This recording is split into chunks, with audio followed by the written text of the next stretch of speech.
Assalamualaikum warahmatullahi wabarakatuh. Yang saya hormati Bapak Slamet Heri Winarno SEMM selaku dosen pengampu mata kuliah metode penelitian bisnis ini. Kami dari kelompok 6 akan mempresentasikan hasil proposal penelitian ini yang berjudul Pengaruh Kualitas Produk dan Pelayanan terhadap Kepuasan Pelanggan Mixu Ice Cream dan Tea di wilayah Utan Kayu. Di sini dengan saya Maria Lucia Siti dan teman-teman saya Dahlia Junianti, Liana Dwi Suherman, Nabila Nur Najla, dan Nur Asisa Anfais. Selanjutnya adalah latar belakang. Di tengah arus globalisasi dan lonjakan inovasi teknologi, kompetisi industri kuliner semakin intens. Keberhasilan bisnis tak cukup hanya mengandalkan popularitas, kualitas produk dan pelayanan menjadi penentu utama dalam membangun pengalaman pelanggan yang memuaskan. Mixu Ice Cream dan Tea berhasil mencuat dengan produk simpel, harga terjangkau, dan mutu yang membentuk persepsi konsumen. Aspek pelayanan juga menjadi unsur penting dalam pengalaman pelanggan, mencerminkan tingkat keunggulan perusahaan. Ekspektasi pelanggan cenderung tinggi dan kompetisi antar merek sangat ketat. Maka dari itu, konsisten dalam menjaga kedua aspek tersebut menjadi kunci dalam mempertahankan loyalitas konsumen. Studi ini menguji pengaruh mutu produk dan layanan Mixu cabang Utan Kayu terhadap kepuasan konsumen melalui pendekatan kuantitatif dari data pelanggan aktif. Hasil diharapkan memberi gambaran komprehensif, menjadi bahan pertimbangan strategis dan sumbangsi ilmiah dalam manajemen pemasaran, khususnya perilaku konsumen di industri kuliner dan minuman. Selanjutnya ada rumusan masalah. Rumusan masalah yang pertama adalah sejauh mana kualitas produk memberikan pengaruh signifikan terhadap kepuasan pelanggan Mixu Ice Cream dan Tea di wilayah Utan Kayu. Yang kedua, bagaimana pengaruh pelayanan terhadap tingkat kepuasan pelanggan Mixu Ice Cream dan Tea di kawasan Utan Kayu. Yang ketiga, seberapa besar dampak kualitas produk dan pelayanan terhadap kepuasan pelanggan Mixu di daerah Utan Kayu. Selanjutnya ada tujuan penelitian. Tujuan dari penelitian ini adalah yang pertama, melakukan kajian terhadap dampak mutu produk terhadap tingkat kepuasan konsumen Mixu Ice Cream dan Tea di kawasan Utan Kayu. Yang kedua, mengkaji sejauh mana pelayanan yang diberikan mempengaruhi kepuasan pelanggan Mixu Ice Cream dan Tea di wilayah Utan Kayu. Yang ketiga, menganalisis kontribusi kualitas produk dan pelayanan secara simultan terhadap kepuasan konsumen Mixu Ice Cream dan Tea yang berlokasi di Utan Kayu. Nah, selanjutnya manfaat penelitian. Yang pertama bagi peneliti, mampu memperkaya pemahaman serta memperluas cakrawala dalam merancang prosedur pengumpulan dan pengolahan data secara analitis demi tercapainya sasaran penelitian. Yang kedua itu bagi masyarakat. Temuan dari studi ini berfungsi sebagai sumber rujukan tambahan sekaligus memberikan wawasan mendalam mengenai mutu produk Mixu es krim dan tea. Dan yang ketiga itu ada bagi perusahaan. Penelitian ini berfungsi sebagai sumber wawasan sekaligus referensi yang berharga serta dapat dimanfaatkan sebagai rekomendasi strategi bagi perusahaan Mixu dalam merancang kebijakan pemasaran guna mengoptimalkan peningkatan penjualan produk Mixu es krim dan tea. Nah, selanjutnya ada ruang lingkup. Dalam studi ini, peneliti menginvestigasi mutu produk dan layanan serta dampaknya terhadap tingkat kepuasan pelanggan. Pengumpulan data dilakukan secara primer melalui penyebaran kuesioner kepada 198 responden pelanggan Mixu. Analisis data dilakukan dengan rangkaian uji statistik meliputi validitas dan reliabilitas sebagai bagian dari pengujian kualitas data, pengujian asumsi klasik, pengujian hipotesis, serta pengujian koefisien determinasi yang semua diproses menggunakan perangkat lunak SPSS versi 21. Selanjutnya itu tinjauan pustaka. Deskripsi konseptual merupakan tahap esensial dalam merumuskan dan memperluas wawasan konseptual mengenai fenomena atau topik yang relevan. Proses ini melibatkan pengenalan, penjabaran, serta penataan ulang ide dan konsep yang berhubungan dengan tema tersebut. Definisi operasional adalah kunci yang menghubungkan peneliti dengan memberikan panduan pengukuran kepuasan sehingga memudahkan penilaian validitas metode dalam penelitian. Analisis kuantitatif difokuskan pada keterkaitan antara variabel yang memiliki sifat kasual, sehingga dalam proses eksplorasinya ditemukan adanya faktor utama dan faktor bawahan. Dari kumpulan faktor tersebut, peneliti menilai besaran pengaruh faktor otonom terhadap variabel terikat. Oleh karena itu, dalam penelitian ini, ruang lingkup deskripsi konseptual dibatasi pada aspek kualitas pelanggan sebagai variabel X1 dan pelayanan sebagai variabel X2 serta kepuasan pelanggan sebagai variabel Y. Selanjutnya itu kualitas produk. Tingkat keunggulan atau mutu merujuk pada seberapa baik atau buruk suatu hal berada dalam sebuah skala atau level tertentu. Dalam ranah bisnis, kualitas lazim dipahami sebagai sejauh mana suatu produk atau layanan memenuhi ekspektasi dan kebutuhan pelanggan. Di sisi lain, produk merupakan entitas yang dapat ditawarkan ke pasar untuk diperhatikan, digunakan, dimiliki, atau dikonsumsi dengan tujuan memenuhi keinginan maupun kebutuhan konsumen. Berlandaskan pada pandangan Mullins of Orville, Lawrence, dan Boyd, mutu sebuah produk tersusun atas berbagai parlemen penilaian, yaitu performance atau kinerja, durability atau daya tahan, conformance to specification and feature atau fitur, reliability atau reliabilitas, estetik atau estetika, perceived quality atau kesan kualitas. Faktor-faktor yang mempengaruhi kualitas produk secara langsung ditentukan oleh 9 pilar fundamental yang dikenal sebagai 9M, yaitu market atau pasar, money atau uang, manajemen atau manajemen, man atau manusia, motivation atau motivasi, material atau bahan, machine and mechanization atau mesin dan mekanik, modern information method atau metode informasi modern, dan mounting product requirement atau persyaratan proses produksi. Selanjutnya itu kualitas pelayanan. Secara umum, kualitas pelayanan adalah tindakan tak berwujud dari perusahaan yang dapat dirasakan oleh konsumen. Dan penilaiannya berdasarkan pengalaman konsumen terhadap pelayanan tersebut. Menurut Kotler and Armstrong, dalam Indasari tahun 2019, kualitas pelayanan mencakup keunggulan produk atau jasa dalam memenuhi kebutuhan pelanggan. Produk dan layanan yang berkualitas tinggi akan meningkatkan kepuasan pelanggan yang pada akhirnya berdampak positif terhadap keuntungan perusahaan. Oleh karena itu, perusahaan jasa perlu terus memberikan layanan berkualitas melebihi standar pesaing dan sesuai dengan harapan pelanggan. Adapun indikator yang digunakan untuk menilai mutu layanan menurut Masili 2022 meliputi keandalan atau reliability, daya tanggap atau responsiveness, jaminan atau asuransi, dan empati, dan bukti fisik atau tangible. Nah, selanjutnya itu kepuasan pelanggan. Definisi kepuasan pelanggan atau customer satisfaction secara esensial adalah upaya untuk memastikan pelanggan tidak mengalami kekecewaan, sehingga terdorong untuk melakukan pembelian ulang terhadap produk yang ditawarkan. Berdasarkan penjelasan Nugraha dan Sumadi 2020, kepuasan pelanggan merupakan kondisi psikologis yang muncul ketika terdapat ketidaksesuaian antara ekspektasi konsumen dengan perasaan yang dirasakan setelah menggunakan produk atau layanan secara nyata. Mereka menegaskan bahwa kepuasan pelanggan adalah respon emosional yang timbul dari pengalaman individu terhadap barang atau jasa yang telah dibeli. Berdasarkan paparan Indasari 2019, tolak ukur dalam menilai kepuasan pelanggan menurut Masili yaitu kesesuaian harapan, minat berkunjung kembali, dan kesediaan merekomendasikan. Faktor-faktor yang mendorong kepuasan pelanggan berdasarkan pandangan Hadi Irawan tahun 2007, berbagai elemen yang menjadi pendorong utama kepuasan pelanggan yaitu kualitas produk, harga, dan kualitas pelayanan, emosi, dan biaya. Berikutnya adalah penelitian yang relevan. Penelitian relevan yang dimaksud adalah penelitian terdahulu yang sesuai dengan tema proposal penelitian kami. Seperti salah satu contoh penelitian terdahulu yang diterbitkan pada 2023 dengan nama peneliti Adinda Suci Ramadhani. Judul penelitiannya yaitu pengaruh citra perusahaan dan kualitas pelayanan terhadap kepuasan nasabah.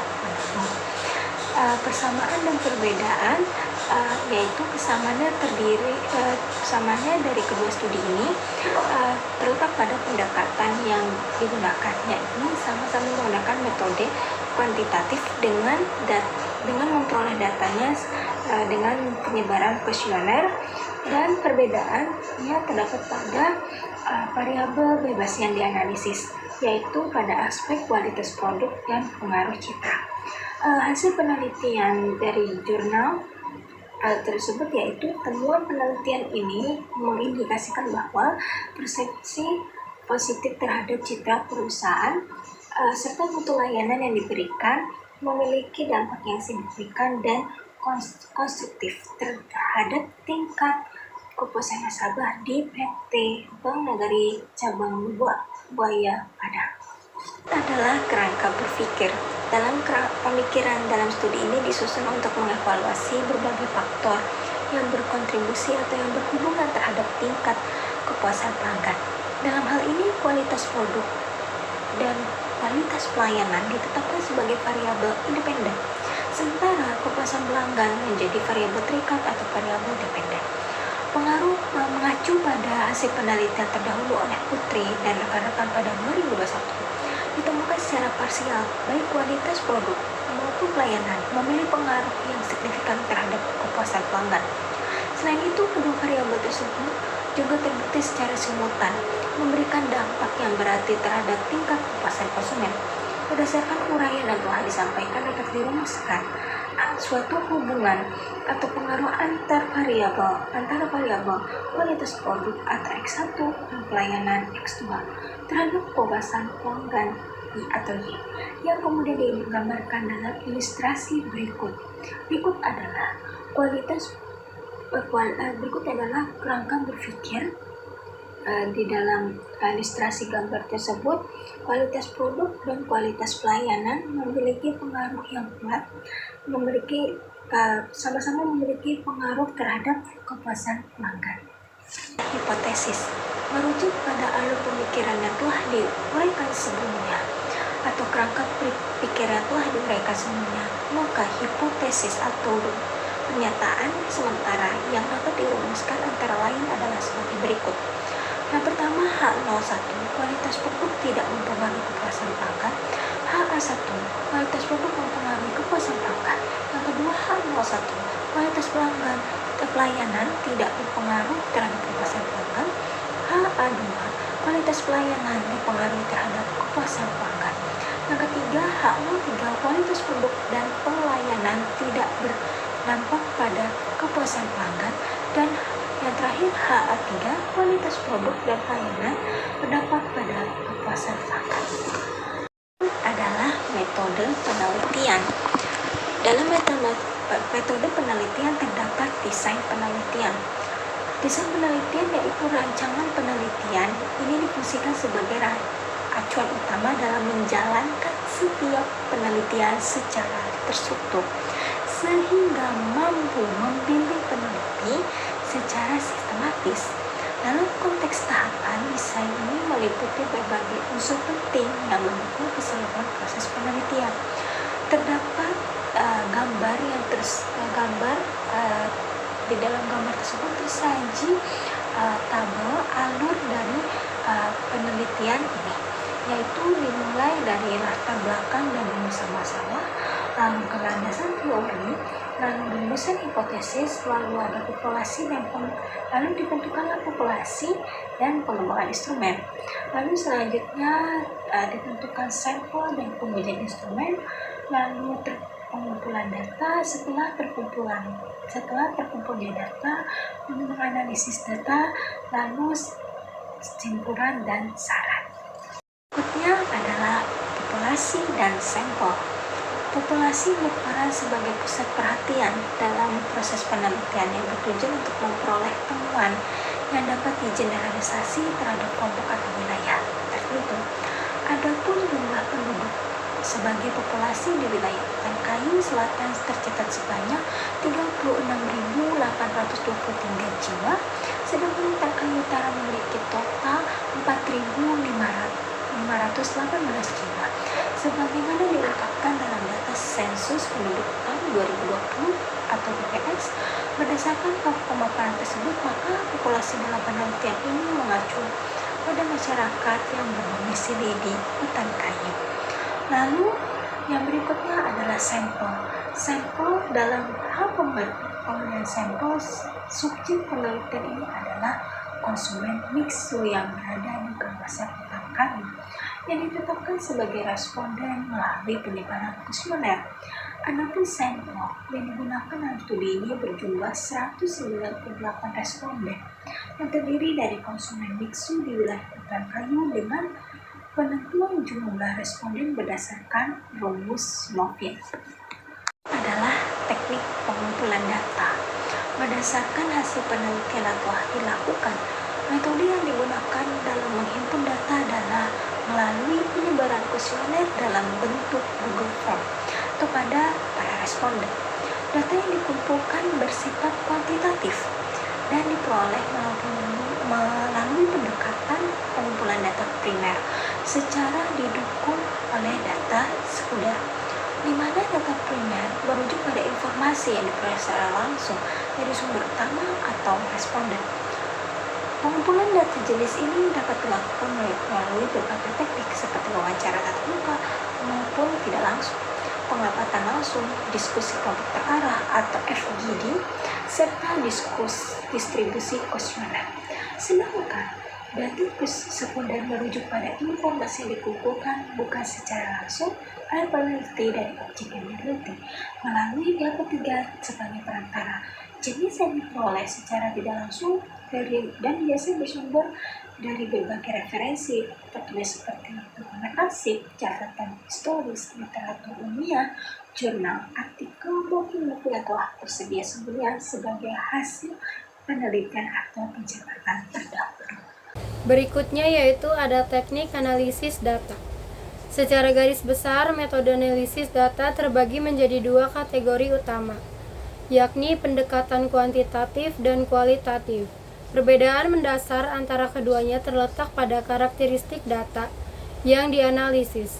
Pendekatan kualitatif ditujukan untuk mengkaji data yang bersifat deskriptif dan tidak terukur secara numerik.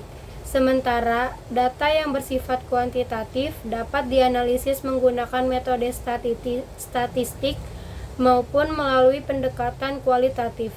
Dalam penelitian ini, analisis data kuantitatif mencakup berbagai tahapan seperti pengujian kualitas data, uji asumsi klasik, serta uji hipotesis. Berikutnya yaitu ada uji kualitas data, yaitu uji validitas. Pengujian validitas bertujuan untuk menilai tingkat ketepatan suatu instrumen dalam menjalankan fungsinya, yakni apakah alat ukur yang dirancang benar-benar mampu mengukur variabel yang dimaksud dan menjadi tolak ukur untuk menentukan kelayakan atau keabsahan suatu kuesioner sebagai instrumen penelitian.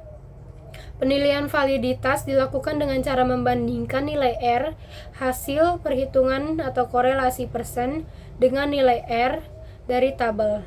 Penentuan nilai R hitung didasarkan pada angka yang tercantum dalam baris persen correlation. Sementara itu, nilai R table diperoleh melalui perhitungan derajat kebebasan atau DF dengan rumus N-2, di mana N merepresentasikan jumlah total responden yang terlibat dalam penelitian.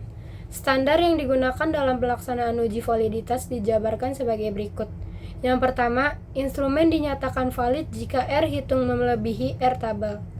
Yang kedua, instrumen dinyatakan tidak valid jika R hitung tidak melebihi R tabel. Yang berikutnya yaitu ada uji reliabilitas. Pengujian reliabilitas dimanfaatkan untuk menilai konsistensi suatu variabel melalui serangkaian pertanyaan atau pernyataan yang disusun dalam instrumen penelitian.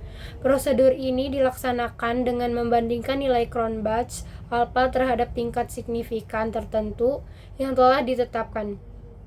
Rentang nilai signifikan yang diterapkan dapat bervariasi, mulai dari 0,5 hingga 0,7. Tergantung pada konteks serta kebutuhan spesifik dalam pelaksanaan penelitian. Adapun kriteria pengujian sebagai berikut. Yang pertama, apabila nilai Cronbach alpha melebihi batas signifikan yang telah ditentukan, maka instrumen tersebut dapat dinyatakan memiliki tingkat reliabilitas yang baik. Yang kedua, sebaliknya apabila nilai Cronbach alpha berada di bawah ambang signifikan, maka instrumen dianggap tidak memenuhi syarat reliabilitas. Dan berikutnya yaitu ada uji asumsi klasik, yaitu uji normalitas. Menurut Gunawan, pengujian normalitas data merupakan mode analisis yang bertujuan untuk menilai apakah data yang diperoleh menyebar secara normal serta berasal dari populasi dengan distribusi normal. Terdapat berbagai pendekatan yang dapat digunakan untuk menguji normalisasi data, antara lain uji Kolmogorov-Smirnov, Shapiro-Wilk atau Liller-Force, serta pengujian melalui nilai weakness dan kurtosis. Langkah selanjutnya dalam proses ini adalah menetapkan hasil dari uji normalitas tersebut. Yang pertama yaitu nilai signifikan lebih dari 0,05 menunjukkan data berdistribusi normal. Yang kedua, nilai signifikan yaitu kurang dari 0,05 menunjukkan data tidak berdistribusi normal. Berikutnya yaitu ada uji asumsi klasik, yaitu uji multikolinearitas. Sebagaimana dijelaskan oleh Gunawan, uji multikolinearitas merupakan salah satu tahapan dalam analisis regresi yang bertujuan untuk mengidentifikasi apakah terdapat hubungan linear atau variabel independen dalam model. Untuk mendeteksi adanya indikasi multikolinearitas, digunakan dua indikator utama, yakni nilai variance inflation factor atau VIF dan tolerance. Apabila nilai tolerance melebihi angka 0,10 atau VIF berada di bawah angka 10, maka dapat disimpulkan bahwa variabel-variabel dalam model regresi tidak mengalami gejala multikolinearitas, sehingga data dinyatakan bebas dari pengaruh tersebut. Langkah ini menjadi dasar dalam menentukan apakah hasil uji multikolinearitas memenuhi kriteria kelayakan model. Yang pertama, multikolinearitas tidak terjadi jika tolerance lebih dari 0,10 dan VIF kurang dari 10. 2. Sebaliknya, multikolinearitas muncul jika tolerance kurang dari 0,10 dan VIF lebih dari 10. Berikutnya yaitu ada uji asumsi klasik. Uji heteroskedastisitas. Menurut Rahmat, uji heteroskedastisitas bertujuan untuk mendeteksi adanya ketidakkonsistenan varians residual antara pengamatan dalam suatu model regresi. Idealnya, regresi yang baik tidak menunjukkan gejala heteroskedastisitas. Untuk mengidentifikasi adanya gejala ini adalah salah satunya yaitu dapat digunakan dengan menganalisis pola pada scatter plot. Jika titik-titik tersebut secara acak dan tidak membentuk pola tertentu, maka dapat disimpulkan bahwa tidak terjadi heteroskedastisitas. Penentuan hasil heteroskedastisitas dapat dilakukan melalui pendekatan tersebut. Yang pertama yaitu signifikan lebih dari 0,05 menunjukkan titik tidak adanya heteroskedastisitas. Yang kedua yaitu signifikan atau kurang dari 0,05 mengidentifikasikan adanya heteroskedastisitas. Selanjutnya ada analisis regresi linear berganda. Analisis regresi linear berganda merupakan salah satu metode statistik yang dimanfaatkan untuk mengidentifikasi serta menjelaskan hubungan antara variabel independen dan variabel dependen. Untuk rumusnya yaitu Y sama dengan A ditambah B 1x1 ditambah B 2x2 ditambah titik-titik ditambah B nxn. Maka keterangannya yaitu untuk Y-nya sama dengan variabel terikat, x1, x2, x3-nya itu variabel bebas, A kecilnya itu konstanta, B1, B2, dan B3-nya itu koefisien regresi, dan E kecil yaitu variabel pengganggu. Uji hipotesis. Menurut Sugiono tahun 2017, hipotesis merupakan dugaan sementara yang diajukan berdasarkan rumusan masalah penelitian dan belum tentu benar sebelum diuji secara empiris. Untuk menguji hipotesis digunakan dua jenis uji statistik, yaitu uji T untuk mengetahui pengaruh masing-masing variabel independen secara parsial dan uji F untuk melihat pengaruh semua variabel independen secara simultan terhadap variabel dependen. Dilakukan dengan menerapkan dua jenis uji statistik yakni uji T untuk melihat pengaruh secara parsial dan uji F untuk menilai pengaruh secara simultan menurut Karisma tahun 2023. Uji T atau uji parsial. Uji T atau uji parsial digunakan untuk mengukur pengaruh masing-masing variabel independen terhadap variabel dependen secara individu. Pengujian dilakukan dengan membandingkan T hitung dan T tabel, atau melihat nilai signifikan masing-masing variabel menurut Tahitu tahun 2024. Pengambilan keputusan didasarkan pada hasil perbandingan kedua nilai tersebut dalam analisis regresi, yaitu yang pertama, jika T hitung lebih besar tabel variabel bebas X berpengaruh pada variabel terikat Y. Yang kedua, jika T hitung lebih kecil T tabel variabel bebas X tidak berpengaruh pada variabel terikat Y. Uji F atau simultan. Uji F yang juga dikenal sebagai uji serentak atau uji model atau ANOVA merupakan metode statistik yang digunakan untuk mengevaluasi pengaruh simultan dari seluruh variabel bebas terhadap variabel terikat. Beberapa ketentuan penting yang harus dipenuhi dalam pelaksanaan uji F antara lain adalah: yang pertama, jika nilai signifikasi F lebih besar 0,05 maka hipotesis ditolak karena koefisien regresi tidak signifikan. Artinya kedua variabel independen secara bersama-sama tidak berpengaruh signifikan terhadap variabel dependen. Yang kedua, jika nilai signifikansi F lebih kecil sama dengan 0,05 maka hipotesis diterima karena koefisien regresi signifikan, sehingga kedua variabel independen secara simultan berpengaruh signifikan terhadap variabel dependen. Uji determinasi. Menurut Ghazali 2018, koefisien determinasi atau R kuadrat digunakan untuk mengukur seberapa besar variabel independen mampu menjelaskan variasi variabel dependen dengan nilai antara 0 hingga 1. Dalam analisis struktur modal dan kinerja keuangan, pengukuran ini dilakukan melalui rumus R kuadrat. Maka untuk rumusnya yaitu KD sama dengan R kuadrat dikali 100%. Sekian video presentasi dari kelompok kami, kurang lebihnya mohon maaf. Wassalamualaikum warahmatullahi wabarakatuh.